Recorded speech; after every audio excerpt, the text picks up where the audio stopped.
ദൈവനാമത്തിന് മഹത്വമുണ്ടാകട്ടെ. വീണ്ടും ഒരു പ്രാവശ്യം കൂടെ ദൈവജനമായിട്ട് നിങ്ങളുടെ മുമ്പാകെ ആയിരിക്കുവാൻ ലഭിച്ച അവസരത്തെ ഓർത്ത് ഞാൻ ദൈവത്തെ സ്തുതിക്കുന്നു.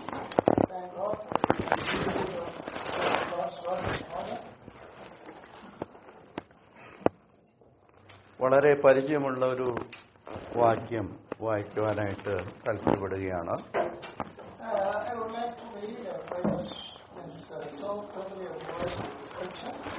വിലാപങ്ങളുടെ പുസ്തകം 3-ാം അധ്യായം അതിന്റെ 40-ാമത്തെ വാക്യം.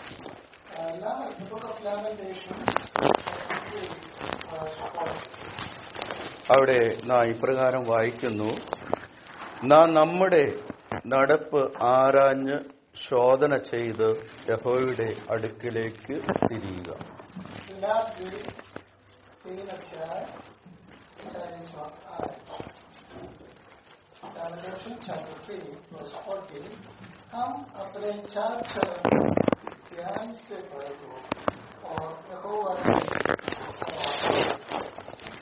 ദൈവനാമത്തിന് മഹത്വമുണ്ടാകട്ടെ. ഈ വാക്യത്തിലേക്ക് കടന്നു വരുവാൻ ഇടയായിത്തീർന്നത് എന്റെ കാരണം പറയുവാനായിട്ട് ഞാൻ ആഗ്രഹിക്കുകയാണ്.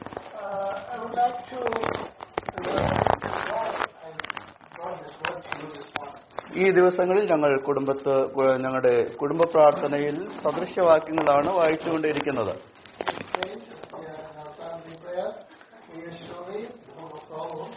അപ്പോൾ അതിന്റെ 5-ാം അധ്യായത്തിൽ വന്നപ്പോൾ അതിന്റെ 21-ാം വാക്യത്തിൽ ഇപ്രകാരം കാണുവാനായിട്ടിടയായി തീർന്നു.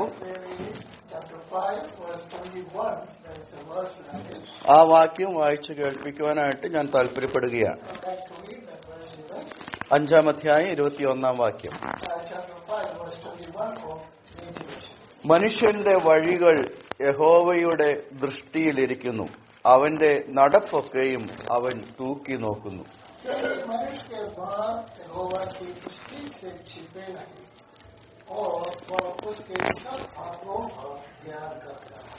അപ്പോൾ ദൈവത്തിന്റെ ദൃഷ്ടിയിൽ നമ്മുടെ വഴികളെല്ലാം ദൈവത്തിന്റെ ദൃഷ്ടിയിലാണ് ഇരിക്കുന്നത്.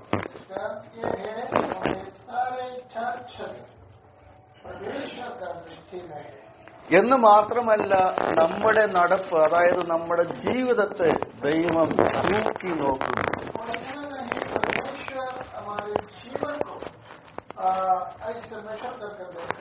തൂക്കി നോക്കുന്നു എന്ന് പറയുമ്പോൾ നമുക്കറിയാം അവിടെ ഒരു ത്രാസിന്റെ ആവശ്യമുണ്ട്.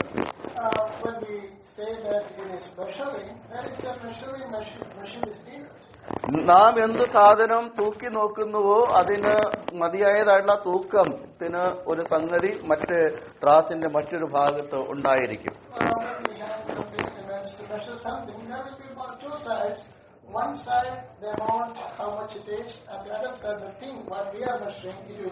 അപ്പൊ നമ്മുടെ ജീവിതത്തെ ദൈവം തൂക്കി നോക്കുകയാണെങ്കിൽ എന്തുകൊണ്ടായിരിക്കാം തൂക്കി നോക്കുന്നത്?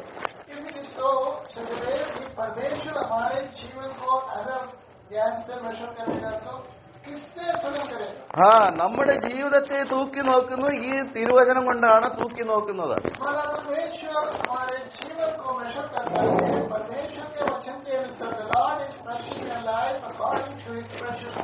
നമ്മുടെ ജീവിതം ഈ തിരുവചനത്തിന് ആധാരമായിട്ട് ഏത് നിലയിൽ ഇരിക്കുന്നു എന്നുള്ളത് ദൈവം തൂക്കിക്കൊണ്ടായിരിക്കുന്നത്.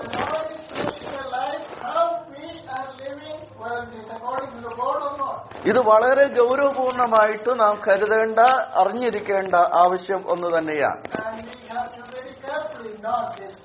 നമ്മുടെ ജീവിതം നാം പലപ്പോഴും പറയാറുണ്ട്, ഇരുണ്ടും വെളുത്തൊക്കെ അങ്ങനെ പോകുന്നു എന്ന് നാം പറയാറുണ്ട്.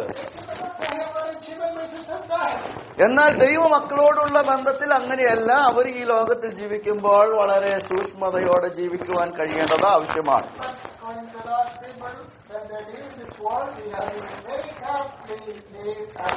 തിരുവചനം വളരെ ശക്തമായിട്ട് പറയുന്നത് ഈ വചനം കൊണ്ട് കാര്യം തീർക്കുന്ന ഒരു നാൾ ഉണ്ട് എന്നുള്ളതാണ്.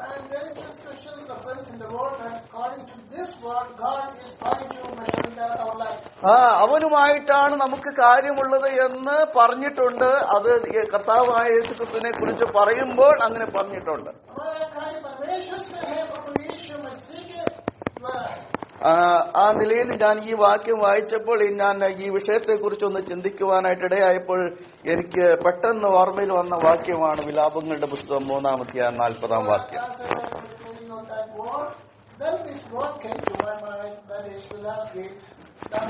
ദൈവം നമ്മെ തൂക്കി നോക്കുന്നുവെങ്കിൽ അങ്ങനെ ഒരു വസ്തുത നമുക്ക് മുമ്പിൽ ഉണ്ടെന്നിരിക്കെ നമ്മുടെ ഉത്തരവാദിത്വം എന്താണ് എന്നുള്ളത് നാം അറിഞ്ഞിരിക്കേണ്ടത് ആവശ്യമാണ്.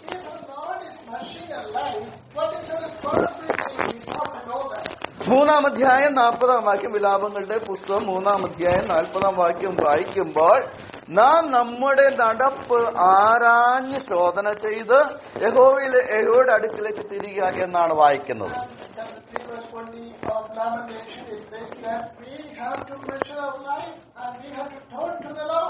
ഈ വാക്യത്തിന്റെ അടിസ്ഥാനത്തിൽ നമുക്ക് മനസ്സിലാക്കുവാൻ കഴിയുന്നത് ഇവിടെ ഈ പറയുന്നത് നമ്മുടേതായിട്ടുള്ള ഉത്തരവാദിത്തമായിട്ടാണ്.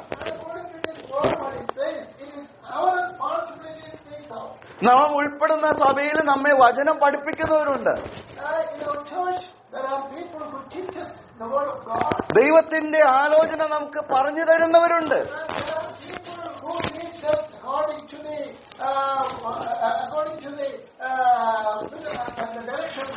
എന്നാൽ ഈ വാക്യം നമ്മെ പറയുന്നത് വ്യത്യസ്തമായിട്ടുള്ള ഒരു കാര്യമാണ്. എന്താണ് ഈ വാക്യം വായിക്കുമ്പോൾ നമുക്ക് മനസ്സിലാക്കുവാനായിട്ട് സാധിക്കുന്നത്? സ്വയം പരിശോധിക്കുക, ദൈവത്തിങ്കിലേക്ക് തിരിയുക.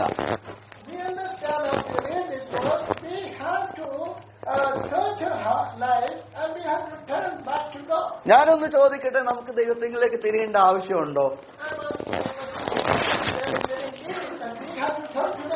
നാം നമ്മോട് തന്നെ ആൻസർ പറഞ്ഞാൽ മതി. ഈ വാക്യത്തിന്റെ അടിസ്ഥാനത്തിൽ അത് അങ്ങനെ തന്നെയാണ് നമുക്ക് മനസ്സിലാക്കുവാൻ സാധിക്കുന്നത്.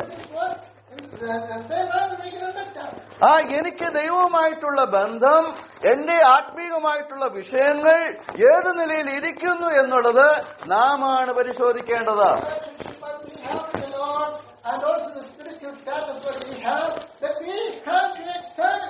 അതിനാധാരമായിട്ട് നമുക്ക് നൽകപ്പെട്ടിരിക്കുന്ന ഗ്രന്ഥമാണ് തിരുവചനം. അപ്പോൾ നമ്മുടെ ജീവിതത്തെ പരിശോധിക്കുവാനായിട്ട് തിരുവചനം കൊണ്ട് കഴിയുവേണ്ടത് വളരെ ആവശ്യമാണ്. ഇവിടെ നാം വായിക്കുമ്പോൾ നാം നമ്മുടെ നടപ്പ് ആരാഞ്ഞ് ശോധന ചെയ്യുവാൻ പറയുകയാണ്.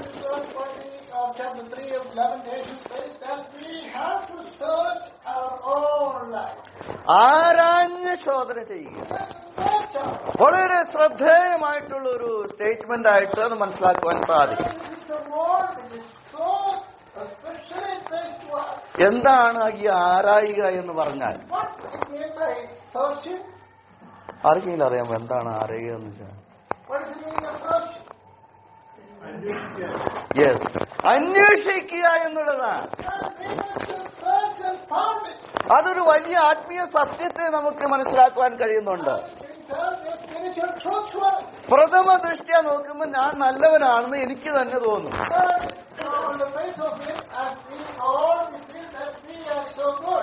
ഞാൻ മറ്റുള്ളവരുമായിട്ട് താരതമ്യം ചെയ്യുമോ അവരെക്കായൊക്കെ വളരെ നല്ലവനാണ് എന്ന് എനിക്ക് തോന്നും. എന്നാൽ ദൈവത്തിന്റെ ആത്മാ പറയുന്നത് നീ ആരാഞ്ഞ് ശോധന ചെയ്യുക എന്നുള്ളതാണ്. നീ അന്വേഷിച്ചിട്ട് ശോധന ചെയ്യുക. നമ്മുടെ ജീവിതത്തിൽ എന്താണുള്ളത്, ദൈവത്തിന് അനിഷ്ടമായിട്ടുള്ള കാര്യങ്ങൾ എന്താണുള്ളത് എന്നുള്ളത് നാം അന്വേഷിക്കണം.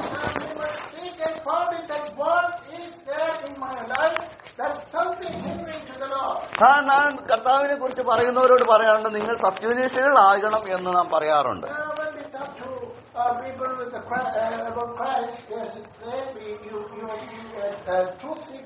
എന്ന് ഞാൻ ചോദിക്കട്ടെ, വിശ്വാസികളായിരിക്കുന്ന നാം സത്യത്തെ അന്വേഷിക്കാറുണ്ടോ?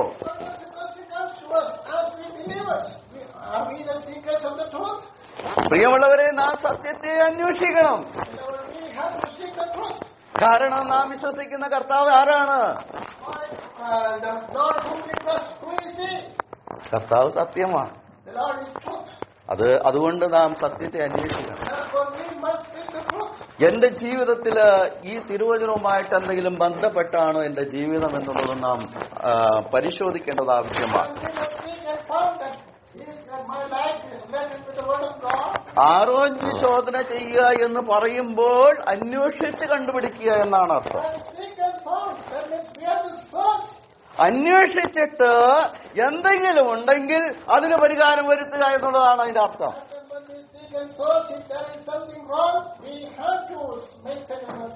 പ്രിയമുള്ളവരെ, ഞാൻ ആദ്യം പറഞ്ഞല്ലോ, നാം ഒറ്റ നോട്ടത്തിൽ നോക്കുക നമുക്ക് കുഴപ്പമൊന്നും ഉള്ളതായിട്ട് നമുക്ക് തോന്നുകയില്ല.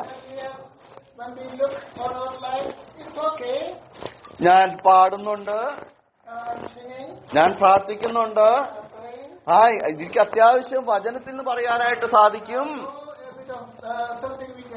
മറ്റുള്ളവരിൽ നിന്ന് വ്യത്യസ്തമായിട്ട് നല്ല കാര്യങ്ങൾ എന്റെ ജീവിതത്തിലുണ്ട്. എന്നാൽ നാം നമ്മുടെ ജീവിതത്തെ സൂക്ഷ്മമായിട്ട് പരിശോധിക്കേണ്ടത് ആവശ്യമാണ്. വിലാപങ്ങളുടെ പുസ്തകം നമുക്കറിയാം, വിലാപങ്ങൾ തന്നെയാണ്. ഇത് വായിക്കുമ്പോൾ നമുക്കറിയാം, കരയുന്ന പ്രവാചകൻ എന്ന അപരനാമത്തിൽ അറിയപ്പെടുന്ന യിരെമ്യാവ് വിലപിക്കുന്ന വിലാപമാണ് ഇതിനകത്ത് നമുക്ക് കാണുവാൻ കഴിയുന്നത്.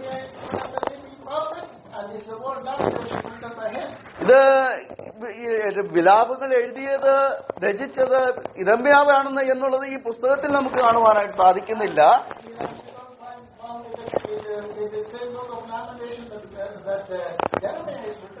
എന്നാൽ അത് പ്രതിപാദിക്കുന്ന ഒരു വാക്യം വായിച്ചു കേൾപ്പിക്കാനായിട്ട് താല്പര്യപ്പെടുകയാണ്.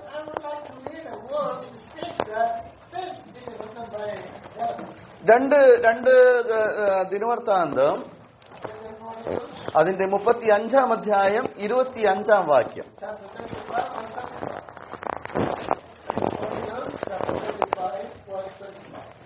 അവിടെ നാം വായിക്കുന്നു, യിരെമ്യാവും യോശിയാവെ കുറിച്ച് വിലപിച്ചു.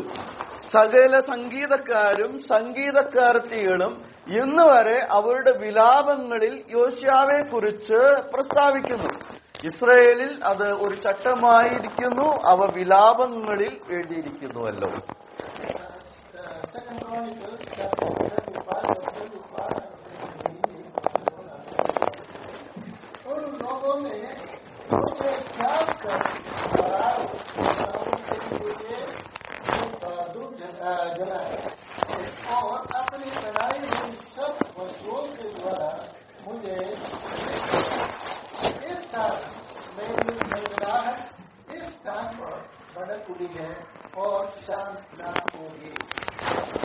യിരെമ്യാവ് എഴുതിയെന്നുള്ളതിന്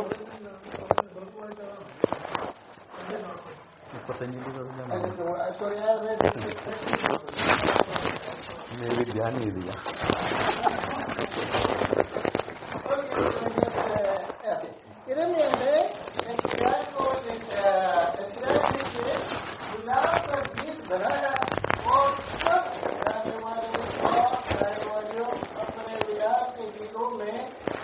की चर्चा आज करती है। इनका गाना इसराइल में एक विधि के तुल्य ठहराया गया और ये बातें गीतों में लिखी हुई है. ഇവിടെ യിരെമ്യാവാണ് ഇത് എഴുതിയെന്ന് പറയാൻ വേണ്ടി ആ വാക്യം വായിച്ചു എന്ന് മാത്രമേ ഉള്ളൂ. വിലാപങ്ങളിലെ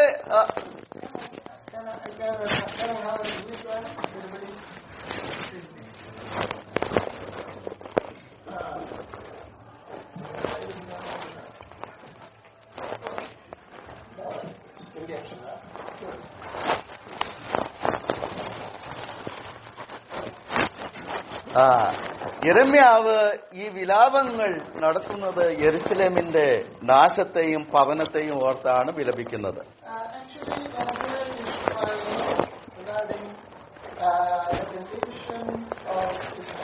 യെരുശലേമിന് വന്നതായിട്ടുള്ള നാശത്തെ, പതനത്തെ ഓർത്തുകൊണ്ട് വിലപിക്കുമ്പോൾ പറയുന്ന കാര്യങ്ങളാണ് വിലാപങ്ങളുടെ പുസ്തകം 1 മുതൽ 5 വരെയുള്ള അധ്യായങ്ങളിൽ നമുക്ക് കാണുവാൻ കഴിയുന്ന 5 അധ്യായങ്ങളേ ഉള്ളൂ.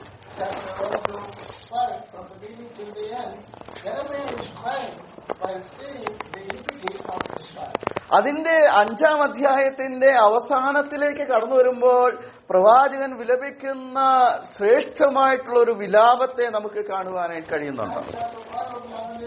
last verse when we come, last part when we come. അതിന്റെ 21 വാക്യം. Verse 21, that we see that devil is crying. യഹോവേ, ഞങ്ങൾ മടങ്ങി വരേണ്ടതിന് ഞങ്ങളെ നിങ്കലേക്ക് മടക്കി വരുത്തണമേ. Bring us back to you, Lord. Bring us back. Restore our ancient glory. ഞങ്ങൾക്ക് പണ്ടത്തെ പോലെ ഒരു നല്ല കാലം വരുത്തേണമേ. Restore our ancient glory. നോക്കുക, അപ്പോൾ നാം ദൈവത്തിലെങ്കിലേക്ക് മടങ്ങേണ്ട ഒരു ആവശ്യമുണ്ട് എന്നുള്ളത് ദൈവത്തിന്റെ ആത്മാവിടെ പറഞ്ഞിരിക്കുകയാണ്. God telling us that there is a need that we have to turn back to God. യിരെമ്യാവിന്റെ പുസ്തകം നോക്കുമ്പോഴും പ്രവാചകൻ അനേകമായ സമയങ്ങളിൽ ദൈവവചനം ജനങ്ങളെ അറിയിച്ചിട്ടും ജനങ്ങൾ അത് കൂട്ടാക്കാതിരിക്കുകയാണ്. When it comes to the book of Jeremiah, there are many times Jeremiah, the prophet, was speaking to the people to turn back to God, but people rejected that. അത്രമാത്രം കല്ലായിട്ടുള്ള ഹൃദയമായിട്ട് അവർ മുന്നോട്ട് പോവുകയാണ്. And the people were such a hard-hearted. ഒരു ഭാഗത്ത് പറയുന്നത് അവരുടെ ചുറ്റും ദൈവത്തിന്റെ ക്രോധവും കോപവും അഗ്നിയായിട്ട് ജ്വലിച്ചിട്ടും അവർ അപ്പോൾ പോലും അവരുടെ ഹൃദയം കല്ലാക്കി വെച്ചിരിക്കുകയായിരുന്നു എന്നുള്ളതാണ്. In the book of Jeremiah, that the people, the Lord's wrath was pouring on them. Even when ഇതാണ് സംഭവ ചരിത്രമായിട്ട് നമുക്ക് കാണുവാനായിട്ട് കഴിയുന്നത്. this is an history that we see concerning the life of Israel. അങ്ങനെയുള്ള സാഹചര്യത്തിലൂടെ ദൈവത്തിന്റെ ആത്മാവ് പറയുകയാണ്, നിങ്ങൾ ദൈവത്തിലേക്ക് മടങ്ങണം.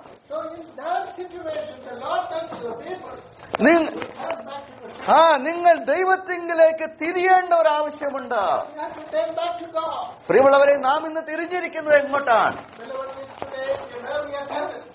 നാം അത് ചിന്തിക്കേണ്ടത് വളരെ ആവശ്യമാണ്. And we have to consider it seriously. പ്രഥമ ദൃഷ്ടിയ നാം എല്ലാം ചെയ്യുന്നതാണ് എന്ന് നമുക്ക് തോന്നും. In the outset, we may do everything. നമുക്കറിയാമല്ലോ, പ്രാർത്ഥിക്കാൻ പോയ രണ്ടുപേരെ കുറിച്ച് കർത്താവ് പറയുന്നുണ്ട്. And we know that Lord Jesus said the same two people were said, പരീശനും ചുങ്കക്കാരനും. പരീശൻ നിന്നുകൊണ്ട് പറഞ്ഞ കാര്യങ്ങൾ നമുക്ക് നല്ലതുപോലെ അറിയാം. അതൊക്കെ നല്ല കാര്യങ്ങളാണ്. പക്ഷേ അവൻ അറിയാതെ പോയ അനേകമായ കാര്യങ്ങളെ നമുക്ക് കാണുവാനായിട്ട് കഴിയുകയാണ്. അവന്റെ ആ വാക്കുകളിൽ പാപിയായ ചുങ്കക്കാരന് പാപബോധമുണ്ടായി.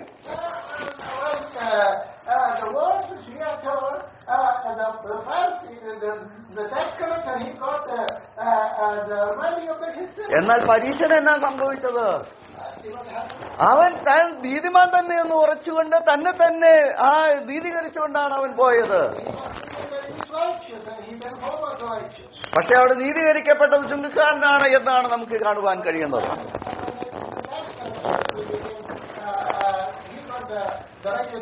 ഞാൻ എന്തുകൊണ്ട് ഇത് പറയുന്നു എന്ന് ചോദിച്ചു കഴിഞ്ഞാൽ, നാം നമ്മുടെ ജീവിതത്തെ നാമാണ് പരിശോധിക്കുന്നത്. അത് നമുക്കേ പറ്റുള്ളൂ.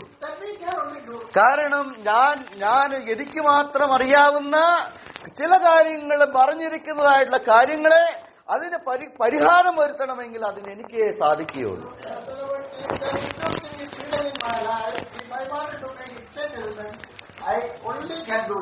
അതുകൊണ്ട് നാം ചിന്തിക്കുക, സ്വയം പരിശോധന നടത്താം, നമുക്ക് ദൈവത്തെങ്കിലേക്ക് തിരിയാം.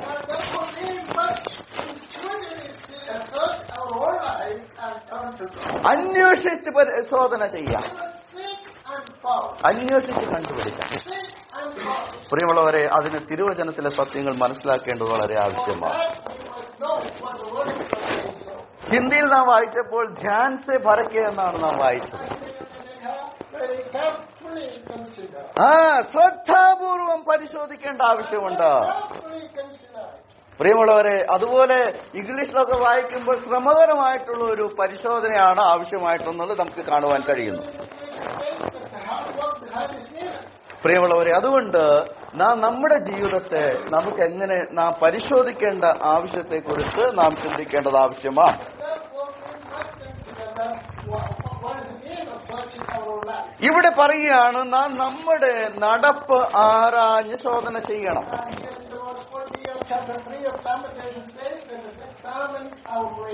നടക്കുക എന്ന് പറയുമ്പോൾ അതിനെന്താ ആവശ്യമാണ്? ആ ഒരു വഴി ആവശ്യമാണ്. പ്രിയമുള്ളവരെ, നാം ഇന്ന് ഏത് വഴിയിലാണ് നടക്കുന്നത് എന്നുള്ളത് നാം തിരിച്ചറിയേണ്ടത് ആവശ്യമാണ്. we are walking. നാം ഇന്ന് എവിടെ ഏത് വഴിയിലൂടെ പോകുന്നു എന്നുള്ളത് നമ്മെക്കുറിച്ച് കൂലങ്കക്ഷമായിട്ട് ചിന്തിക്കേണ്ടത് ആവശ്യമാണ്. നാം എവിടെ തെറ്റിപ്പോയിരിക്കുന്നു എന്നുള്ളത് അറിയേണ്ടത് ആവശ്യമാണ്.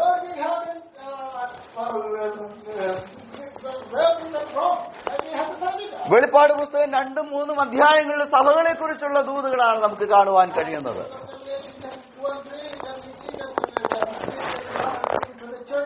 2-ാം അധ്യായത്തിൽ എഫെസോസിന് എഴുതിയ ദൂതിൽ പറയുമ്പോൾ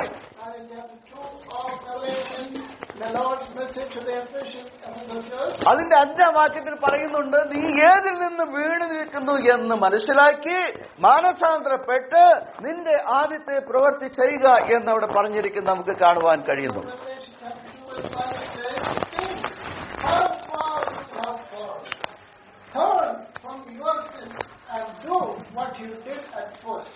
അങ്ങനെ നാം നോക്കുമ്പോൾ തിരുവചനത്തിൽ ഉടനീളം നമ്മുടെ ജീവിതത്തെ പരിശോധിക്കുവാനായിട്ട് ദൈവത്തിന്റെ ആത്മാവ് പറഞ്ഞിരിക്കുകയാണ്. ഇവിടെ ദൈവത്തിന്റെ പ്രവാചകൻ പറയുകയാണ്, നാം നമ്മുടെ നടപ്പ് ആരാഞ്ഞ് ശോധന ചെയ്യുക.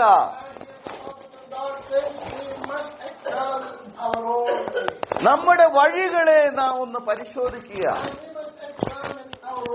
ചില ബൈബിൾ ഉദാഹരണങ്ങൾ പറയാനായിട്ട് ആഗ്രഹിക്കുകയാണ്. സങ്കീർത്തനങ്ങൾ 139 23-24 വാക്യങ്ങൾ.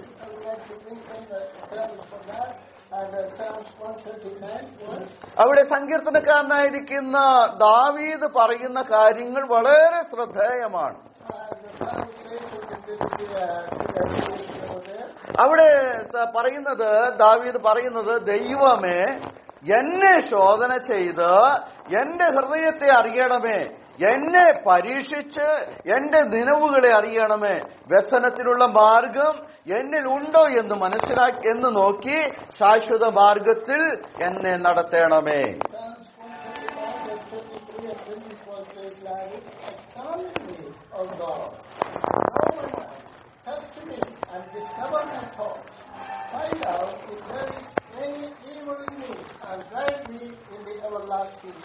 ജീവിതത്തെ ശോധന ചെയ്യുവാനും പരീക്ഷിക്കുവാനും പറഞ്ഞുകൊണ്ട് ഏൽപ്പിച്ചു കൊടുക്കുമ്പോൾ ഒരു കാര്യം മനസ്സിലാക്കാം, അവന് വേദന അനുഭവിക്കുവാനായിട്ട് അവൻ തയ്യാറാണ്.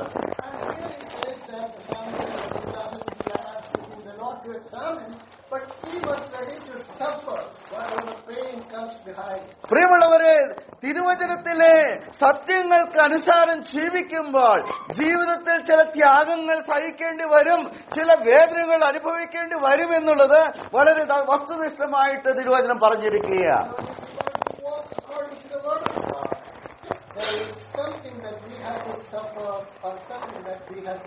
സങ്കീർത്തനക്കാരൻ പറയുകയാണ്, നിനക്ക് വ്യസനത്തിലുള്ള എന്തെങ്കിലും കാര്യമുണ്ടോ എന്നുള്ളത് നീ അത് നോക്കണം, എന്നിട്ട് എന്നെ ശാശ്വത മാർഗത്തിൽ നടത്തണം എന്നാണ് സങ്കീർത്തനക്കാരൻ പറയുന്നത്.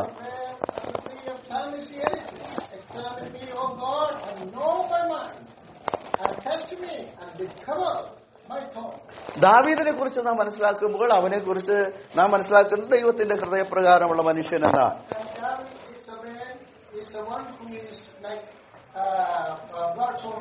എന്നാൽ അങ്ങനെയുള്ള ആ ദാവീദിന്റെ ജീവിതത്തിൽ എത്രയെത്രയോ തെറ്റുകളാ വന്നത്. എന്നാൽ ദാവീദ് തെറ്റുകളെ തിരിച്ചറിഞ്ഞപ്പോൾ ദൈവസന്നിധിയിലേക്ക് കടന്നു വന്ന് ദൈവത്തോട് തന്റെ പാപത്തെ ഏറ്റുപറഞ്ഞ് നിലവിളിച്ച് കരഞ്ഞ് പ്രാർത്ഥിക്കുന്നതായിട്ട് നമുക്ക് കാണുവാൻ കഴിയുന്നുണ്ട്.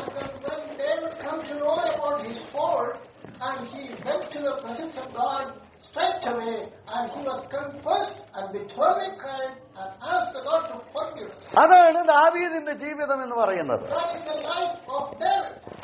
എന്നാൽ അതിൽ നിന്ന് നമുക്ക് മനസ്സിലാക്കുവാൻ കഴിയുന്നത്, നാമും ഈ നിലയില് പാപത്തെ തിരിച്ചറിയുമ്പോൾ, തെറ്റുകളെ തിരിച്ചറിയുമ്പോൾ അതിനെ മൂടിവെക്കുന്നവരായിട്ടല്ല, മറിച്ച് അതിന് പരിഹാരം കണ്ടെത്തുവാനായിട്ട് കഴിയേണ്ടത് ആവശ്യമാണ്.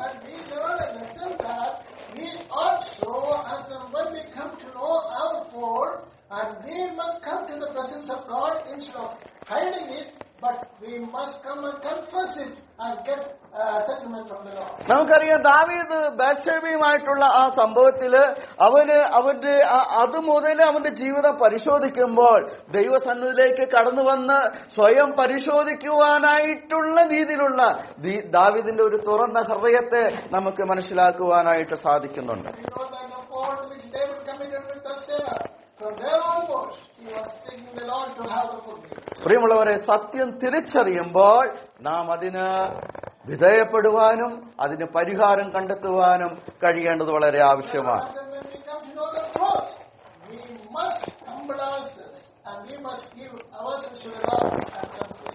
ഇവിടെ ദൈവത്തിന്റെ ആത്മാവ് പറയുകയാണ്, നാം നമ്മുടെ നടപ്പ് ആരാഞ്ഞ് ശോധന ചെയ്യണം. And we must seek and search our ways. നമ്മുടെ വഴികൾ പരിശോധിക്കുവാനായിട്ട് പറയുമ്പോൾ മറ്റൊരു ഉദാഹരണം കൂടെ പറയുവാനായിട്ട് ആഗ്രഹിക്കുന്നു. 2 രാജാക്കന്മാരുടെ പുസ്തകം 22-ാം അധ്യായം അതിന്റെ 11 മുതൽ 13 വരെയുള്ള വാക്യങ്ങളിൽ അവിടെ യോശിയാവ് രാജാവിനെ കുറിച്ച് നമുക്ക് കാണുവാനായിട്ട് സാധിക്കുന്നുണ്ട്. Examine our ways. That's another example that I would like to say. In the second king, chapter 22, where we see about the life of Joshua the king. അവിടെ യോശിയാവിനെ കുറിച്ച് പറയുമ്പോൾ അവന്റെ ജീവിതത്തിൽ വന്നതായിട്ടുള്ള വ്യതിയാനം വളരെ ശ്രദ്ധേയമാണ്. And from Joshua's life we see just a tremendous change of life. അതിന്റെ 11-ാം വാക്യത്തിൽ ഇപ്രകാരം വായിക്കുന്നുണ്ട്, രാജാവ് ന്യായപ്രമാണ പുസ്തകത്തിലെ വാക്യങ്ങളെ കേട്ടിട്ട് വസ്ത്രം കീറി എന്ന് നാം അവിടെ വായിക്കുകയാണ്. Second Kings chapter 22 verse 11 it reads like this: When the king heard the book being read, he tore his clothes in this. വചന സത്യങ്ങളെ മനസ്സിലാക്കിയപ്പോൾ ഞാൻ എന്തൊരു മനുഷ്യനാണ് എന്ന് പറഞ്ഞുകൊണ്ട് വസ്ത്രങ്ങളെ കീറുന്ന ഒരു മനുഷ്യനെയാണ് നമുക്ക് യോശുവാവിൽ നമുക്ക് കാണുവാനായിട്ട് കഴിയുന്നത്. എന്ന് മാത്രമല്ല, അത് അറിഞ്ഞപ്പോൾ എന്താണ് ചെയ്തത്? അതിന്റെ 13-ാം വാക്യത്തിലേക്ക് കടന്നു വരുമ്പോൾ ഈ പുസ്തകത്തിലെ വാക്യങ്ങളെ കുറിച്ച് എനിക്കും ജനത്തിനും എല്ലാ യഹൂദയ്ക്കും വേണ്ടി യഹോവയുടെ അരുളപ്പാട് ചോദിപ്പിൻ. നമുക്ക് വേണ്ടി എഴുതിയിരിക്കുന്നതൊക്കെയും അനുസരിച്ച് നടപ്പാൻ തക്കവണ്ണം നമ്മുടെ പിതാക്കന്മാർ ഈ പുസ്തകത്തിലെ വാക്യങ്ങളെ കേൾക്കായതുകൊണ്ട് നമ്മുടെ നേരെ ജ്വലിച്ചിരിക്കുന്ന യഹോവയുടെ കോപം വലിയതല്ലോ എന്ന് കൽപ്പിച്ച് ഒരു പ്രസ്താവന ഇറക്കുകയാണ്. Go and consult the Lord for me and for all the people of Judah about the teachings of this book. The Lord is angry with us because our ancestors have not done what this book says must be done. പ്രിയമുള്ളവരെ, ഒരു കാര്യം ഞാൻ ചേർത്ത് പറഞ്ഞോട്ടെ. And I would like to also തിരുവചന സത്യങ്ങളെ കേൾക്കുമ്പോൾ when we hear the word of God, അത് എന്നോടാ സംസാരിച്ചതെന്ന് എനിക്ക് ബോധ്യം വന്നാൽ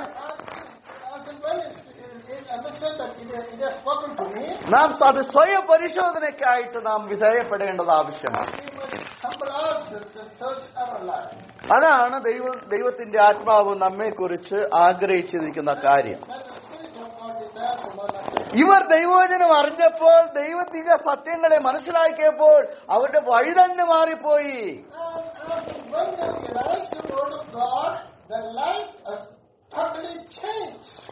അത് ഈ വചന സത്യങ്ങളെ അനുസരിച്ച് നടപ്പാനായിട്ടുള്ള നിലയിലുള്ള ഒരു പ്രസ്താവനയാണ് രാജാവ് അവിടെ ഇറക്കുന്നത്.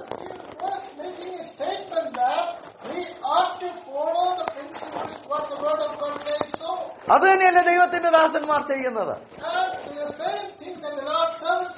ആ ദൈവികമായ സത്യങ്ങളെ അവർ തിരിച്ചറിയുമ്പോൾ അവർ അത് തങ്ങളുടെ സമശിഷ്ടങ്ങളോട് അത് അറിയിക്കുകയാണ് ചെയ്യുന്നത്. പ്രിയമുള്ളവരെ, വളരെ വസ്തുനിഷ്ഠമായിട്ട് മനസ്സിലാക്കുക. തിരുവചന സത്യങ്ങളെ മനസ്സിലാക്കി നമ്മുടെ ജീവിതത്തെ പരിശോധിക്കുവാനായിട്ട് കഴിയേണ്ടത് വളരെ ആവശ്യമാണ്.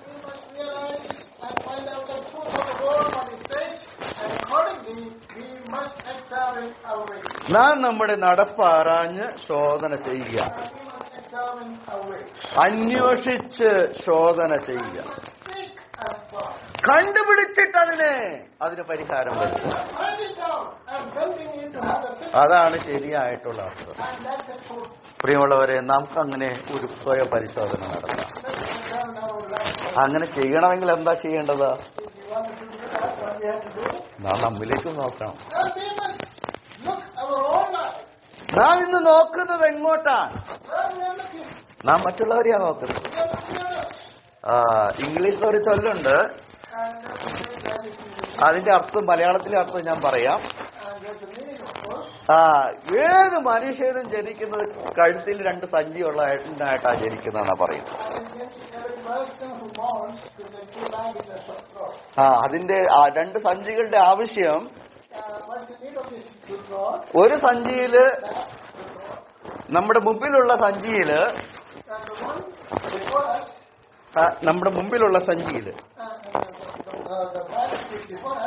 അതിനകത്ത് നമ്മുടേതായിട്ടുള്ള ആവശ്യങ്ങളും കുറവുകളും എല്ലാം നിക്ഷേപിക്കാനായിട്ടുള്ള സാധനമാണ്.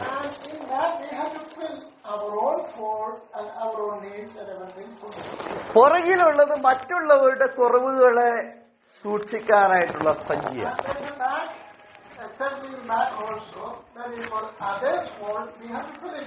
അത് എഴുതിയിരിക്കുന്ന ആള് പറഞ്ഞിരിക്കുന്നത്,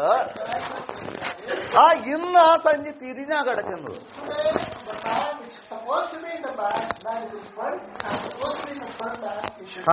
മുമ്പിൽ കിടക്കേണ്ടത് പുറകിലും, പുറകിൽ കിടക്കേണ്ടത് മുമ്പിലും കിടക്കുകയാണ് എന്നാണ് പറഞ്ഞിരിക്കുന്നത്. പ്രിയമുള്ളവരെ, ഇത് അത് കഥയാണോ എന്താണോ എന്തോ ആയിക്കൊള്ളട്ടെ, ഒരു ആത്മീക സത്യം നമ്മെ വിളിച്ചടിക്കുന്നുണ്ട്. നാം നോക്കുന്നത് എന്താ?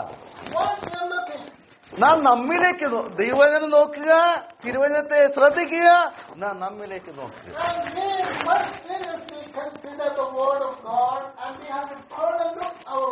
എങ്കിൽ മാത്രമേ നമുക്ക് നമ്മുടെ ജീവിതത്തെ ക്രമീകരിക്കാനായിട്ട് സാധിക്കുകയുള്ളൂ. ഒരു തെറ്റായിട്ടുള്ള വഴികളെ കുറിച്ച് നമുക്ക് തിരിച്ചറിയണമെങ്കിൽ നമ്മുടെ വഴി ഏതാണെന്നുള്ളത് നാം ആദ്യം മനസ്സിലാക്കണം.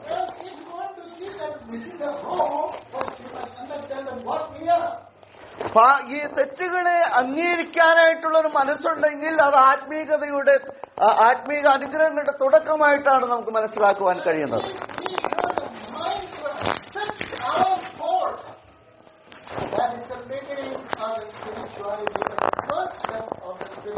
അത് നമ്മുടെ ആത്മീക വളർച്ചയുടെ അടിസ്ഥാനമാണ്. പ്രിയമുള്ളവരെ, അതിനായിട്ടുള്ള കാര്യങ്ങളാണ് ഈ തിരുവചനത്തിൽ നമുക്ക് രേഖപ്പെടുത്തി തന്നിരിക്കുന്നത്. എന്നാൽ നാം അത് മറ്റുള്ളവരിലേക്കാണ് പ്രയോഗിക്കുന്നത്.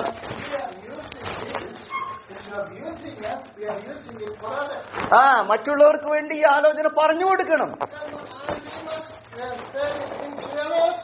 അത് വളരെ ആവശ്യമാണ്. കാരണം നാം അറിഞ്ഞ സത്യം മറ്റുള്ളവരിലേക്ക് കൈമാറണം.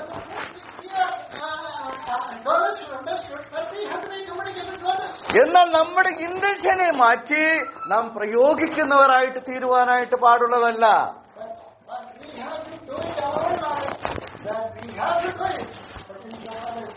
നാം നമ്മിലേക്ക് നമുക്ക് നോക്കാം. നമുക്കറിയാം, ലൂക്കോസിന്റെ സുവിശേഷത്തിലേക്ക് കടന്നു വരുമ്പോൾ അവിടെ ഒരപ്പനുണ്ടായിരുന്ന 2 പുത്രന്മാരെ കുറിച്ച് പറയുന്നുണ്ട്.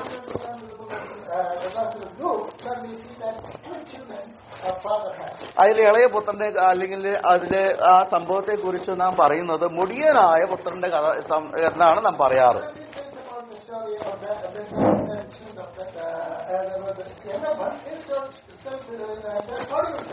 ചിലർ പറയുക ധൂർത്തപുത്രന്റെ കഥയാണ് എന്ന് പറയും. എന്നാൽ ആ സംഭവത്തില് ഒരു പ്രത്യേകമായിട്ടുള്ള കാര്യം ഈ വിഷയത്തോടുള്ള ബന്ധത്തിൽ ചിന്തനീയമാണ്. ലൂക്കോസിന്റെ സുവിശേഷം 15-ാം അധ്യായം അതിന്റെ 17-ാം വാക്യം വായിക്കാം. 17.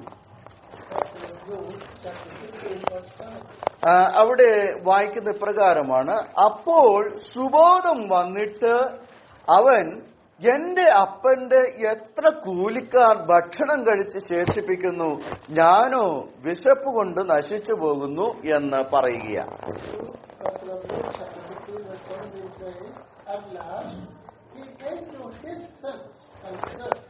All my father's hired workers are more than they can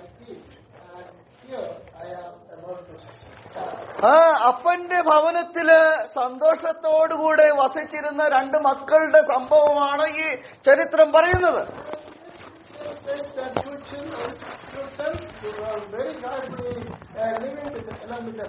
ആ ഇളയ മകൻ ഒരിക്കൽ പറഞ്ഞു, അപ്പ എനിക്ക് വരേണ്ട സ്വത്തൊക്കെ ഇങ്ങ് വീതിച്ച് തന്നേക്ക്, ഞാൻ എന്റെ ഇഷ്ടം പോലെ ജീവിക്കാൻ പോകുകയാണ്.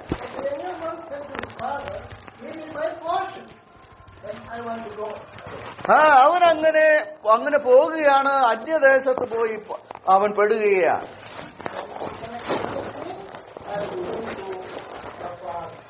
ആ അന്യദേശത്തിരിക്കുമ്പോൾ അവൻ അപ്പനെ കുറിച്ചുള്ള ചിന്ത വന്നു.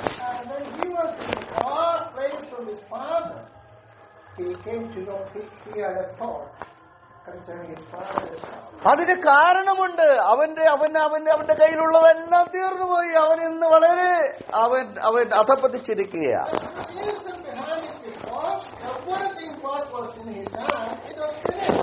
എന്നാൽ ഈ വാക്യം വായിക്കുമ്പോൾ നമുക്ക് മനസ്സിലാക്കുവാൻ കഴിയുന്നത് അപ്പോൾ സുബോധം വന്നിട്ട് എന്നാണ് നമുക്ക് കാണുവാൻ കഴിയുന്നത്.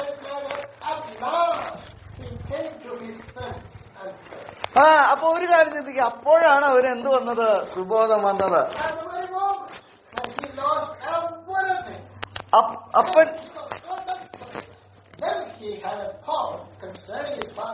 അപ്പന്റെ ഭവനത്തിൽ സുഖത്തോടും എല്ലാവിധമായിട്ടുള്ള സമൃദ്ധിയോടും കഴിഞ്ഞപ്പോൾ അതൊന്നും ആ സുബോധം അവനും ഉണ്ടായിരുന്നില്ല.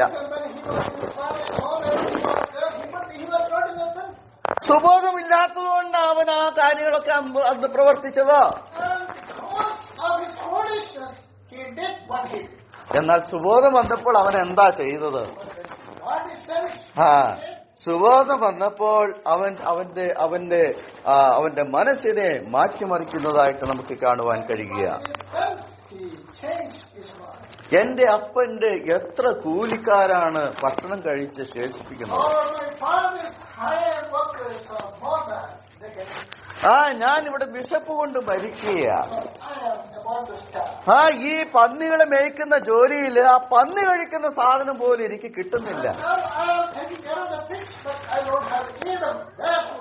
പ്രിയമുള്ളവരെ, അവന് സുബോധം വന്നപ്പോൾ അവൻ തീരുമാനമെടുക്കുകയാണ്. പ്രിയമുള്ളവരെ, ഇത് നമ്മുടെ ജീവിതത്തിലേക്ക് ഓർപ്പിക്കുന്ന ആത്മീക സത്യമുണ്ട്. നമുക്കറിയാം, ജീവിതത്തിൽ പ്രശ്നങ്ങളില്ലാത്തവരില്ല.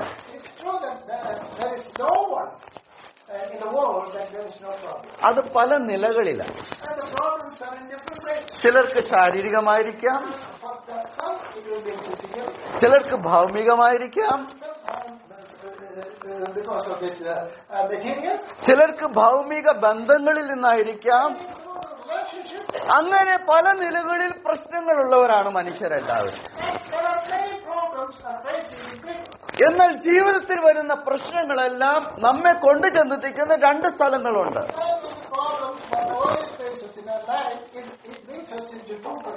ഒന്ന് നമ്മെ ആത്മീക അഭിവൃദ്ധിയിലേക്ക് കൊണ്ട് ചെന്നെത്തിക്കുന്നതാണ്. പലരും പറയാറുണ്ട്, ഇന്ന ആൾക്ക് ഇന്ന അസുഖം വന്നത് അവരുടെ കയ്യിലിരിപ്പ് കൊണ്ടാണ്.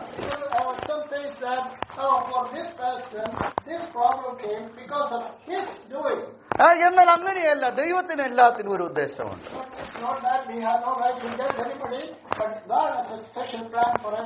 എന്നാൽ സ്വയമായിട്ട് നമുക്ക് ചിന്തിക്കാം, എന്തുകൊണ്ടാണ് കർത്താവ് എന്റെ ജീവിതത്തിൽ ഇത് വന്നത്?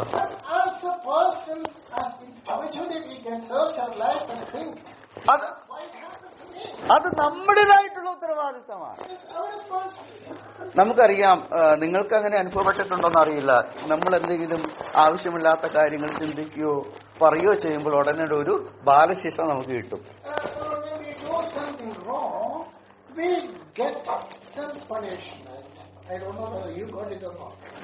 നമ്മൾ നടന്നു പോകുമ്പോൾ എന്തെങ്കിലും വേണ്ടാത്ത ചിന്തിച്ചു കഴിഞ്ഞാൽ ഒന്നിവിടെയും കല്ലയിലൊന്ന് തട്ടും.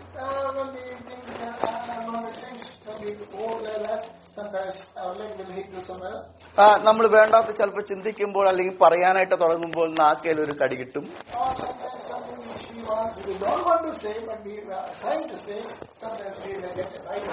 എനിക്ക് അനുഭവപ്പെട്ടിട്ടുള്ള കാര്യമാണ് ഞാൻ പറയുന്നത് കേട്ടോ. പ്രിയമുള്ളവരെ, അങ്ങനെയൊക്കെ വരുമ്പോൾ നമുക്ക് നാം ചെയ്യുന്ന കാര്യം നാം സ്വയം ചിന്തിക്കും.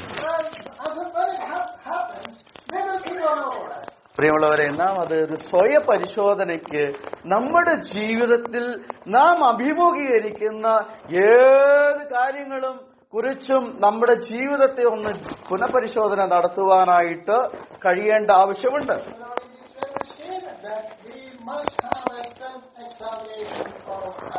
ഇവിടെ ഈ ഇളയ പുത്രന് അവന് എല്ലാ സുഖത്തോടുകൂടി അപ്പന്റെ ഭവനത്തിൽ കഴിയാമായിരുന്നു.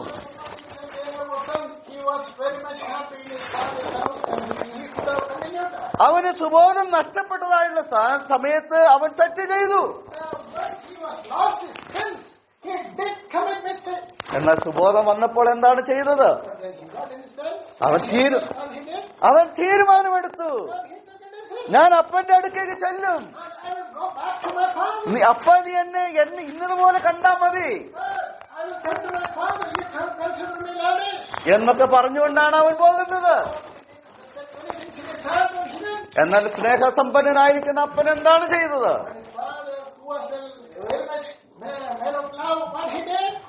അവനെ വളരെ അനുഗ്രഹീതമായ നിലയിലാണ് അവനെ സ്വീകരിക്കുന്നത്.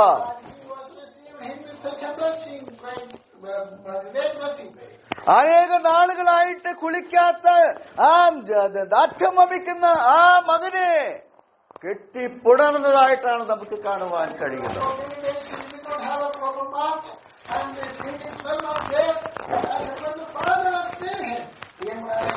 പ്രിയമുള്ളവരെ, ഒരുവൻ ദൈവത്തിലേക്ക് തിരിഞ്ഞു വരുമ്പോൾ അതാണ് സ്വർഗത്തിൽ നടക്കുന്നതും ദൈവത്തിലുള്ളതായിട്ടുള്ള സന്തോഷം എന്നുള്ളത് അത് തന്നെയാണ് എന്ന് നമുക്ക് കാണുവാനായിട്ട് കഴിയും. അന്യദേശത്ത് അപ്പന്റെ ഭവനത്തെ വിട്ട് അവൻ അവന്റേതായിട്ടുള്ള വഴികൾ ജീവിച്ചപ്പോൾ അവന് സുബോധം വന്നപ്പോൾ അവൻ തീരുമാനമെടുത്തതായിട്ട് നമുക്ക് കാണുവാനായിട്ട് കഴിയും.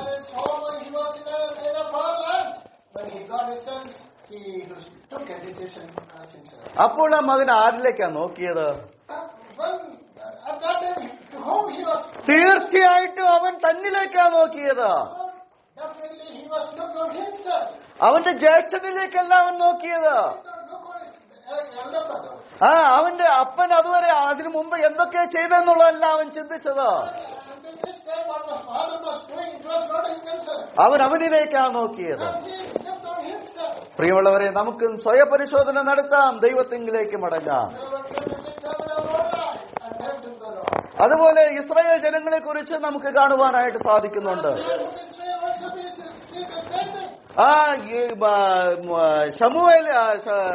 ശമൂവേലിന്റെ കാലത്ത് തെറ്റിപ്പോയതായിട്ടുള്ള ഇസ്രായേൽ ജനം അവർ മോശം വഴികളിൽ നടന്നതായിട്ടുള്ള കാര്യത്തെക്കുറിച്ച് അതിന്റെ തെറ്റുകളെ തിരിച്ചറിഞ്ഞപ്പോൾ അതിന് വിധേയപ്പെട്ടപ്പോൾ ദൈവം അവരോട് ഇടപെട്ടതായിട്ട് നമുക്ക് വായിക്കുവാനായിട്ട് കഴിയുന്നുണ്ട്.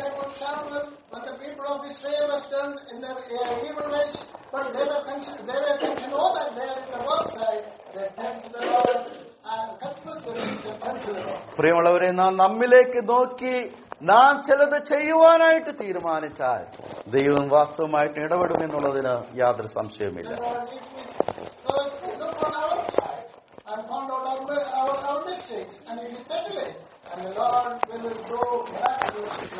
മൂന്നാമത്തെ കാര്യം നമുക്ക് കാണുവാൻ കഴിയുന്നത്, നാം നമ്മുടെ നടപ്പ് ആരാഞ്ഞ് ശോധന ചെയ്യണം. അതിനാവശ്യം നാം നമ്മിലേക്ക് നോക്കണം.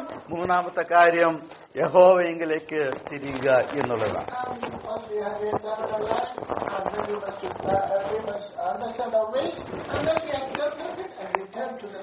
ശരിയായിട്ടുള്ള പശ്ചാത്താപം ദൈവത്തിങ്കിലേക്ക് നമ്മെ തിരിയുവാനായിട്ട് ഇടയാക്കുന്നതാണ്.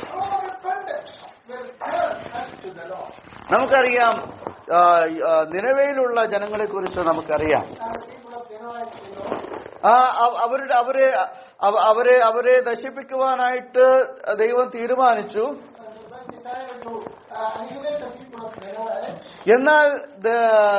എന്നാൽ യോനയെ അങ്ങോട്ട് അയച്ച് അവരെ മാനസാന്തരപ്പെടുവാനായിട്ടുള്ള കാര്യങ്ങളൊക്കെ അവിടെ ദൈവം ഏർപ്പാട് ചെയ്യുന്നതായിട്ട് നമുക്ക് കാണുവാനായിട്ട് കഴിയുന്നുണ്ട്.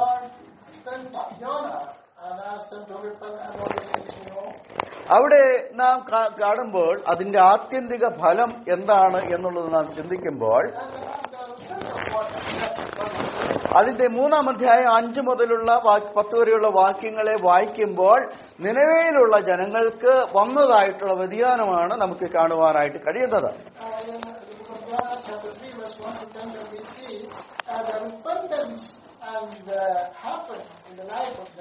മൂന്നാം അധ്യായം അതിന്റെ 5-ാം വാക്യത്തിൽ ഇപ്രകാരം വായിക്കുന്നുണ്ട്,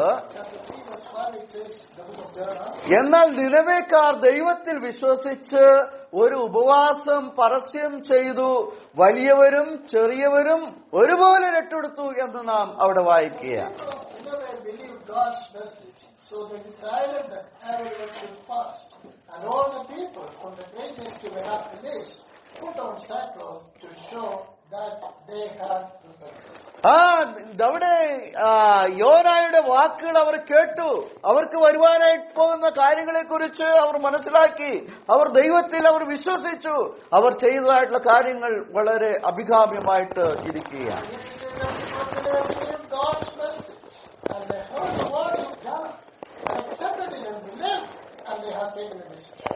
അങ്ങനെ ചെയ്തപ്പോൾ, അങ്ങനെ ആ നിലയിലേക്ക് അവർ വേർതിരിഞ്ഞപ്പോൾ, അവർ തിരിഞ്ഞപ്പോൾ അവരുടെ ജീവിതത്തിൽ എന്താണ് നടന്നത്? അതിന്റെ 10-ാം വാക്യം വായിക്കാം. അവിടെ വായിക്കുന്നത്, അവർ ദുർമാർഗം വിട്ടുതിരിഞ്ഞു എന്ന് ദൈവം അവരുടെ പ്രവൃത്തികളാൽ കണ്ടപ്പോൾ താൻ അവർക്ക് വരുത്തുമെന്ന് അരുളി ചെയ്തിരുന്ന അനർത്ഥത്തെ കുറിച്ച് ദൈവം അനുതപിച്ചു, അത് വരുത്തിയതുമില്ല.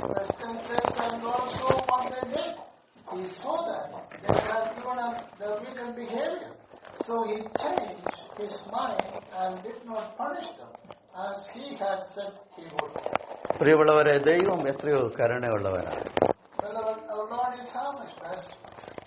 നമുക്ക് ഈ നിലയിലുള്ള ഈ കരുണ ലഭിക്കണമെങ്കിൽ നാം ദൈവത്തിലേക്ക് തിരിയേണ്ട ആവശ്യമുണ്ട്. ഈ നിലയിൽ ഈ നിലവേക്കാർ തിരിഞ്ഞില്ലായിരുന്നെങ്കിൽ അവർക്ക് വരുവാൻ പോകുന്നത് ഭയങ്കര ശിക്ഷാവധിയായിരുന്നു.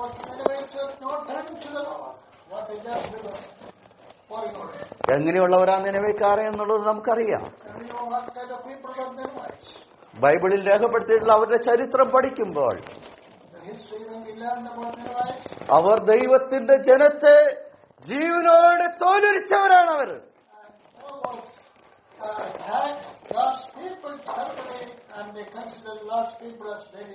നാം യോനായെ കുറ്റം പറയും. യോനോട് പോകാൻ പറഞ്ഞപ്പോൾ അവൻ നേരെ എതിർവഴിയുടെ പോയി എന്ന് നാം പറയും.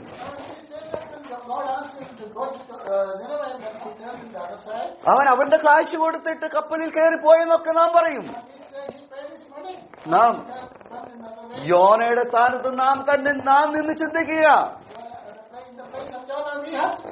എന്റെ പ്രിയമുള്ളവരോട് ദോഷം ചെയ്തവർക്ക് വേണ്ടി അവർക്ക് ഉപകാരമായിട്ട് വർത്തിക്കണമെന്ന് പറഞ്ഞാൽ നാം ചെയ്യുമോ?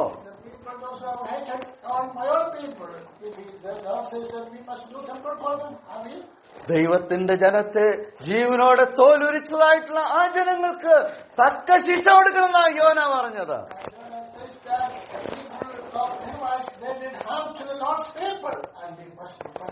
അതാണ് യോനയുടെ തീരുമാനമായിരുന്നത്. എന്നാൽ ദൈവം യോനയുടെ തീരുമാനത്തെ മാറ്റിമറിച്ചു. അതിനവര് ഏത് നിലയിലാ കടത്തിവിട്ടത്? പ്രിയമുള്ളവരെ, ഏതൊരു കാര്യത്തിന്റെയും പിന്നിൽ ദൈവിക ഉദ്ദേശമുണ്ടോ എന്നുള്ളത് നാം തിരിച്ചറിയേണ്ടത് വളരെ ആവശ്യമാണ്. ഇവിടെ നിനവേക്കാർ ദുർമാർഗം വിട്ടുതിരിഞ്ഞു എന്ന് ദൈവം അവരുടെ പ്രവൃത്തികളെ കണ്ടു എന്നാണ് നാം കാണാൻ കഴിയുന്നത്.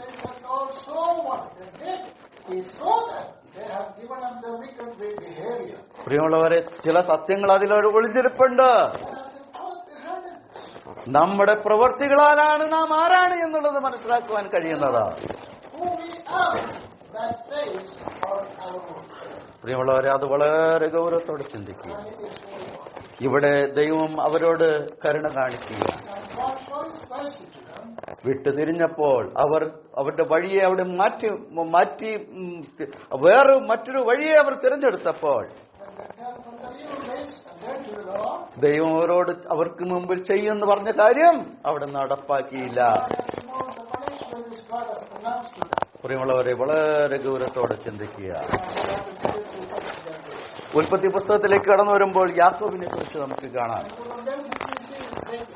അതിന്റെ 35 മുതൽ 1 മുതൽ 4 വരെയുള്ള വാക്യങ്ങൾ വായിക്കുമ്പോൾ ഒരു പുറപ്പെടാൻ പറഞ്ഞ് യാക്കോബിന് അവിടുന്ന് ആഹ്വാനം നൽകുന്നതായിട്ടുള്ള കാര്യമാണ് നമുക്ക് കാണുവാൻ കഴിയുന്നത്.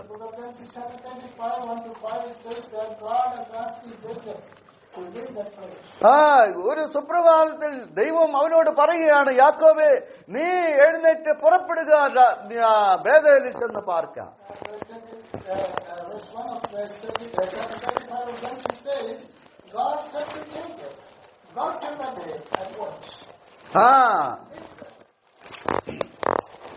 ബേഥേലിൽ ചെന്ന് പാർക്കുക എന്ന് പറയുക. ഇപ്പൊ എവിടെയാണ് യാക്കോബ് പാർക്കുന്നത്? ശെഖേമിൽ പാർക്കുകയാണ്. ശെഖേമിലായിരിക്കാം. അതിനു മുമ്പിലുള്ള അധ്യായത്തെ ശെഖേമിലെ കാര്യങ്ങളാ പറയുന്നു. ശെഖേമിലെ ദുഃഖകരമായിട്ടുള്ള വാർത്ത നമുക്ക് ആ അധ്യായത്തിൽ കാണുവാൻ കഴിയുന്നുണ്ട്. എന്നാൽ ദൈവം ഓർപ്പിച്ചുണർത്തുകയാണ്, യാക്കോബേ, നീ ബേഥേലിൽ ചെന്ന് പാർക്കുക. നീ ഒരു സ്ഥലത്തിന് ബേഥേൽ എന്ന് പേർ വിളിച്ചിരുന്നു. നീ ചിലപ്പോ മറന്നുപോയിട്ടുണ്ടാകാം. ദൈവം ഓർപ്പിക്കുകയാണ്, നീ പുറപ്പെടുക, ബേഥേലിൽ ചെന്ന് പാർക്കുക. എന്താണ് ബേഥേൽ എന്നുള്ള വാക്കിന്റെ അർത്ഥം? ദൈവത്തിന്റെ ഭവനം എന്നാണ് ബേഥേൽ എന്നുള്ള വാക്കിന്റെ അർത്ഥം. നീ ഇന്നായിരിക്കുന്ന ശെഖേമിലല്ല, ഇവിടെ നിന്ന് നീ ബേഥേലിൽ ചെന്ന് പാർക്കേണ്ടവനാണ്. ആ വാക്കുകൾ പറഞ്ഞപ്പോൾ യാക്കോബിന്റെ ഹൃദയത്തിൽ അനേകമായ ചിന്തകൾ കടന്നു വന്നു. എന്താണ് നാം വായിക്കുന്നത്? 35 വാക്യത്തിന്റെ ആ 2 വാക്യത്തില് യാക്കോബ് പറയുന്ന കാര്യം വളരെ ശ്രദ്ധേയമാണ്. യാക്കോബിനോട് ദൈവം പറഞ്ഞു, നീ ബേഥേലിൽ ചെന്ന് പാർക്കണം എന്ന് പറയുന്നു. അവിടെ നിന്നെ പ്രത്യക്ഷനായ ദൈവത്തിന് യാഗപീഠം ഉണ്ടാക്കണമെന്നേ പറഞ്ഞോളൂ.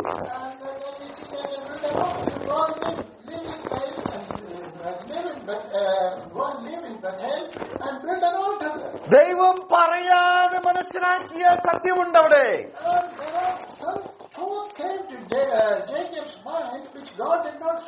രണ്ടാം വാക്യം വായിക്കുന്നത്, അപ്പോൾ യാക്കോബ് തന്റെ കുടുംബത്തോടും കൂടെയുള്ള എല്ലാവരോടും പറഞ്ഞത്, നിങ്ങളുടെ ഇടയിലുള്ള അന്യദേവന്മാരെ നീക്കിക്കളഞ്ഞ് നിങ്ങളെ ശുദ്ധീകരിച്ച് വസ്ത്രം മാറുവേ.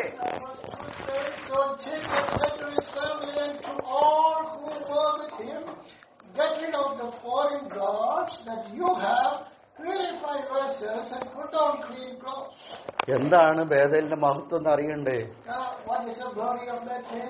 28 അധ്യായത്തിലേക്ക് കടന്നു വരുമ്പോൾ സംഭവം നമുക്കറിയാം. അവൻ അപ്പന്റെയും അമ്മയുടെയും ആ നിർദ്ദേശം അനുസരിച്ച് 10 ആറാമിലേക്ക് റിബാക്കയുടെ അപ്പന്റെ വീട്ടിലേക്ക് പോയി പാർക്കാനായിട്ട് അപ്പോൾ പോവുകയാണ്.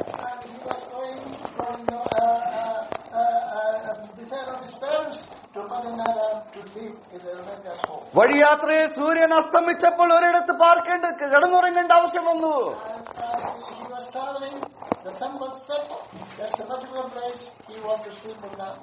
ഒരു കല്ല് തലയിണയായി വെച്ച് കിടന്നുറങ്ങുന്ന സമയം അവിടെ ദൈവിക ദർശനം തനിക്കുണ്ടാകുകയാണ്. അവിടെ ദൈവദൂതന്മാർ കോവടിയിലൂടെ കയറുകയും ഇറങ്ങുകയും ഒക്കെ ചെയ്യുന്ന കാഴ്ചയാണ് അവൻ കാണുന്നത്.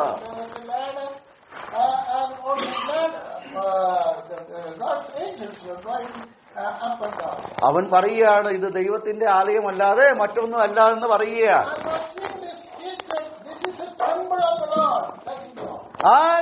അവനായിരുന്ന ആ സ്ഥലത്തിന്റെ പേര് ലൂസ് എന്നായിരുന്നു.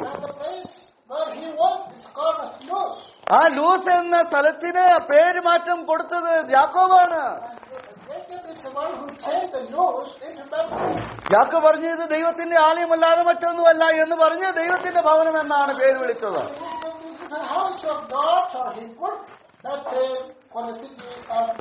അവിടെ വെച്ച് ദൈവവുമായിട്ടുള്ള കമ്മിറ്റ്മെന്റ് തനിക്കുണ്ടായിരുന്നു. അവൻ പറഞ്ഞു, അവൻ പറഞ്ഞു, And he said, നീ എന്നോടുകൂടെ ഇരിക്കുകയും if you be with me, ഈ വഴിയാത്രയിൽ എന്നെ കാത്തു സൂക്ഷിക്കുകയും if you keep me throughout this journey, എനിക്ക് ഭക്ഷിപ്പാൻ ആഹാരം തരണം, and provide the food for me, എനിക്ക് ധരിപ്പാൻ വസ്ത്രം തരണം, and for me the dress is needed, മാത്രം പോരാ, it's not enough. എന്നെ തിരികെ അപ്പന്റെ ഭവനത്തിലേക്ക് And കൂട്ടിവരുത്തണം. you have to bring me back to my father's home. അങ്ങനെ ചെയ്താൽ If you do that, ഈ സ്ഥലത്ത് but this place, ഞാൻ നിനക്കൊരു യാഗപീഠം ഉണ്ടാക്കും. I will make an altar for you. ഇതാണ് നേർച്ച. And that is the commitment that Jacob did. നമുക്കറിയാമല്ലോ, നേർച്ച നേർന്നാൽ അത് കഴിക്കാനായിട്ട് താമസം വരുത്തരുത്. And if we take a vow and we have to fulfill that vow without any time. അങ്ങനെ കഴിക്കാൻ പറ്റുന്നതിൽ നേരാതിരിക്കണം എന്നാണ് പറഞ്ഞിരിക്കുന്നത്. If we are able to fulfill it, we should not take a vow. സങ്കീർത്തനക്കാരന്റെ ഭാഷയിൽ പറഞ്ഞാൽ ഞാൻ നിനക്കുള്ള നേർച്ചകൾക്ക് കടംപെട്ടിരിക്കുന്നു. And the psalmist says that I am so indebted to the vow to you. യാക്കോബിന് ദൈവത്തോട് ഒരു കടപ്പാടുണ്ടായിരുന്നു. Jacob had a responsibility to this God. അവനത് മറന്നുപോയപ്പോൾ ദൈവം അവനെ ഓർപ്പിച്ചു. Jacob has forgotten, God has reminded him. യാക്കോബെ പുറപ്പെടുക, Jacob, near this place and go. നീ പറഞ്ഞ ബേഥലിൽ, നീ പേര് വിളിച്ച ഇടമായ ബേഥലിൽ ചെന്ന് പാർക്ക, The name which you have put Bethel, go and stand it. അവിടെ യാഗപീഠം ഉണ്ടാക്കുക. And you make an altar. പക്ഷെ ഈ കാര്യം പറഞ്ഞപ്പോൾ അവന്റെ മനസ്സിലേക്ക് വന്നതായിട്ടുള്ള കാര്യം ചിന്തനീയമാണ്. And God said these things. But there is something beyond that what happened in Jacob's life. ഞങ്ങളുടെ കൂടെയുള്ള ഈ അന്യ വിഗ്രഹങ്ങളെല്ലാം നീക്കം ചെയ്യണം. And he says that this, the other gods what we have, that we have to remove. ശുദ്ധീകരണം ആവശ്യമാണ്. There is need and cleanliness. യാക്കോബ് താൻ തന്നെ പറഞ്ഞു, ഈ സ്ഥലം ദൈവത്തിന്റെ ആലയമാണ്. And he said this is God's temple. ശുദ്ധീകരണം എന്നുള്ളത് ദൈവത്തിന്റെ ആലയത്തിന് ഏറ്റവും അഭികാമ്യമായിട്ടുള്ള കാര്യമാണ്. It's the most beautiful treasure. The holiness is the most important in the temple of God. അതുകൊണ്ട് ഇതെല്ലാം മാറ്റിയിട്ടേ എനിക്ക് അങ്ങോട്ട് പോകാൻ സാധിക്കൂ. So therefore I have to change all these things. Then only I can go there. പ്രിയമുള്ളവരെ, നമുക്ക് ശരിയായിട്ടുള്ള പശ്ചാത്താപം വരുമ്പോൾ ഈ നിലയിലുള്ള പശ്ചാത്താപമാണ് വരേണ്ടത് എന്നുള്ളത് നാം അറിഞ്ഞിരിക്കേണ്ടത് ആവശ്യമാണ്. But the change, dramatic change has to be taken place. Bethel എന്ന് പറഞ്ഞാൽ അവിടെ ദൈവത്തിന്റെ സാന്നിധ്യമുള്ള സ്ഥലമാണ്. There is a place where the presence of God is there. അവിടെ ആരാധനയുടെയും വെളിപ്പാടും ഉള്ള ഒരു ഇടമാണത്. That's a place where the revelation of God and the worship is there. അവിടെ ദൈവവുമായിട്ട് കൂടിക്കാഴ്ച നടത്തിയ സ്ഥലമാണ്. There is a fellowship with God. പ്രിയമുള്ളവരെ, ആ ഗൗരവത്തെ കുറിച്ച് നാം മനസ്സിലാക്കേണ്ടത് വളരെ ആവശ്യമാണ്. We must seriously consider these aspects. അങ്ങനെ നാം ആ നിലയിലേക്ക് കടന്നു വന്നിട്ട് ദൈവത്തെങ്കിലേക്ക് തിരിയുമ്പോൾ അത് യഥാർത്ഥമായിട്ടുള്ള ഒരു തിരിവായിട്ട് നമുക്ക് മനസ്സിലാക്കുവാൻ കഴിയും. That way, if we turn to the Lord, that is the reality. മറ്റൊരു കാര്യം, ജീവിതത്തിലെ ഏത് ആദ്യം പറഞ്ഞതുപോലെ പ്രതിസന്ധികളും വരുമ്പോൾ നാം നമ്മെ ഒന്ന് ശോധന ചെയ്യാൻ കഴിയും. If there are problems and trials and tempests in your life, we must take some time to check our life. ഒന്ന്, നമ്മുടെ കുറവുകളെ പരിഹരിക്കാനായിട്ടുള്ള സമയമാണത്. First, that is a place where we can settlement our own weakness. മറ്റൊന്ന്, സന്തോഷത്തോടെ കരുതേണ്ട കാര്യം നമ്മുടെ വിശ്വാസത്തെ വർദ്ധിപ്പിക്കുന്ന സഹിഷ്ണുതയോടെ ജീവിക്കുവാനായിട്ട് നമുക്ക് ഉത്തേജനം നൽകുന്ന വിഷയമായിട്ട് അതിരിക്കുക. And another thing that it gives the encouragement and edification to live in holiness. ഇയ്യോബിനെ കുറിച്ച് നമുക്കറിയാമല്ലോ. We know the life of Job. ഇയ്യോബ് ദോഷം വിട്ടകലുന്നവനാണ്. And Job, as a person, he was keeping himself away from all the world. അവൻ നേരുള്ളവനാണ്. And he was a truthful. അവൻ നിഷ്കളങ്കനാണ്. He was a man who was walking according to nature. ആ ഇയ്യോബിന്റെ ജീവിതത്തിൽ എന്ത് പ്രതിസന്ധിയാ വന്നത്? Problem came to Job's life. എന്നാൽ ഇയ്യോബ് എന്താ പറയുന്നത്? And what Job said, ആ പരീക്ഷണങ്ങൾ കടന്നു വന്നപ്പോൾ അവൻ പറയുകയാണ്, എനിക്ക് ദൈവത്തെ കൂടുതൽ മനസ്സിലാക്കുവാനായിട്ട് സാധിച്ചു. all those tests came from the Lord, and he says that I had the opportunity to understand more about God. അവൻ പറയുകയാണ്, 42-ാം അധ്യായം അവിടെ പറയുകയാണ്, ഞാൻ ദൈവത്തെ കുറിച്ച് ഒന്ന് കേട്ടിട്ട് മാത്രമേ ഉണ്ടായിരുന്നുള്ളൂ. Job says, I have just heard about God. എന്നാൽ ദൈവം വരുത്തിയ പരീക്ഷണങ്ങൾ മുഖാന്തരം ദൈവത്തെ കൂടുതൽ മനസ്സിലാക്കുവാനായിട്ട് സാധിക്കും. What John was under when he could see that, I could see him, God, see him in what he is. തന്റെ അനേകമായ ഹൃദയവേദനയുടെ മധ്യത്തില് അവൻ ദൈവത്തെ തിരിച്ചറിയുകയാണ്. As he was going through the turmoil, it's a terrible pain, and he was realizing God's presence in his life. ഇത് നാം വളരെ വ്യക്തമായിട്ട് മനസ്സിലാക്കേണ്ട ആവശ്യമായിട്ടാണ് ഇരിക്കുന്നത്. നമ്മുടെ ജീവിതത്തിൽ വരുന്നതെല്ലാം അത് ഈ നിലയിലുള്ള ഉദ്ദേശങ്ങളോടുകൂടിയാണ് ചെയ്യുന്നത് എന്നുള്ളത് നാം മനസ്സിലാക്കേണ്ടത് വളരെ ആവശ്യമാണ്.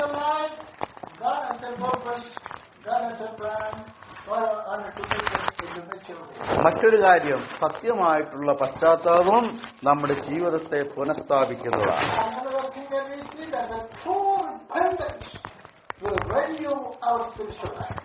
പശ്ചാത്താപം ഒരു വികാരം മാത്രമായിട്ടായിരിക്കുവാനായിട്ട് പാടുള്ളതല്ല. ജീവിതത്തിൽ ചില തീരുമാനങ്ങൾ എടുക്കുവാനായിട്ടുള്ള സമയമാണ്. അത് നാം മനസ്സിലാക്കണം. ലൂക്കോസിന്റെ സുവിശേഷം 19-ാം അധ്യായത്തെ സക്കായിയെ കുറിച്ച് നമുക്കറിയാം. യേശു എങ്ങനെയുള്ളവനെന്ന് കാണാനായിട്ടാണ് അവൻ ബന്ധപ്പെട്ടത്. എന്നാൽ സക്കായിയെ യേശു കണ്ടപ്പോൾ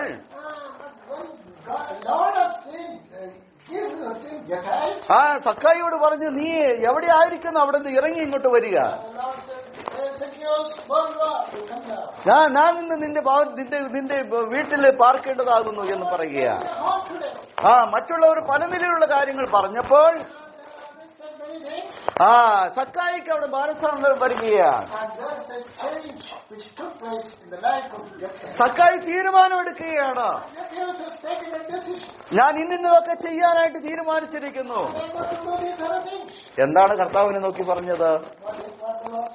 ഈവനും അബ്രഹാമിന്റെ മകനാകിയാൽ ഈ വീട്ടിൽ നിന്ന് രക്ഷ വന്നു.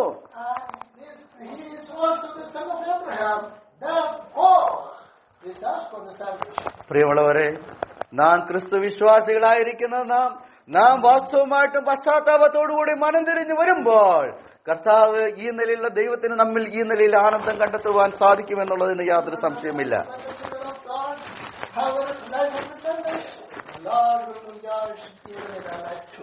നമുക്ക് പത്രോസിനെ കുറിച്ച് അറിയാം. പത്രോസിന്റെ ജീവിതത്തിൽ പാഴ്ചകൾ വന്നു. യേശു കർത്താവിൽ നിന്ന് വളരെ നന്മ അനുഭവിച്ച പത്രോസ് യേശു കർത്താവിനെ തള്ളിപ്പറഞ്ഞു.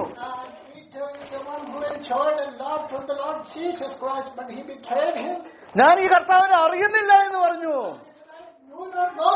എന്ന് മാത്രമല്ല, ആണയിടാൻ തുടങ്ങിയെന്നാ പറയണേ. എന്നാൽ ദൈവം അവനെ സന്ദർശിച്ചു. ദൈവം അവനോട് ഇടപെട്ടപ്പോൾ, അവന് തെറ്റുകളെ തിരിച്ചറിഞ്ഞപ്പോൾ, അവന്റെ ഏറെ വലിയ കരച്ചിൽ അവന് അനേകം നിയോഗങ്ങൾ നൽകിയതായിട്ട് നമുക്ക് കാണുവാൻ കഴിയും.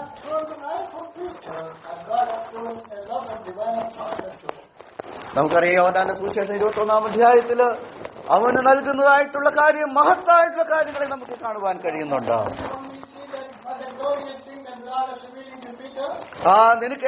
നിനക്കെന്നോട് പ്രിയമുണ്ടോ, സ്നേഹമുണ്ടോ എന്നുള്ള കാര്യങ്ങൾ ആവർത്തിച്ച് ചോദിക്കുമ്പോൾ അവൻ പറയുന്ന വാക്കുകളിൽ കർത്താവ് അവന് നിയോഗം നൽകുകയാണ്.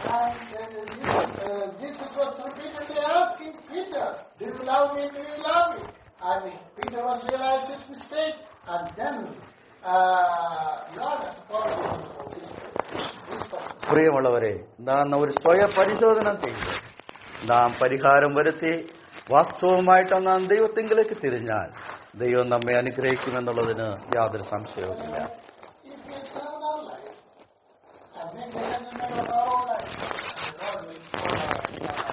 നമ്മുടെ വഴികളിൽ നാം നോക്കുക, പാപത്തെ തിരിച്ചുവിടുക,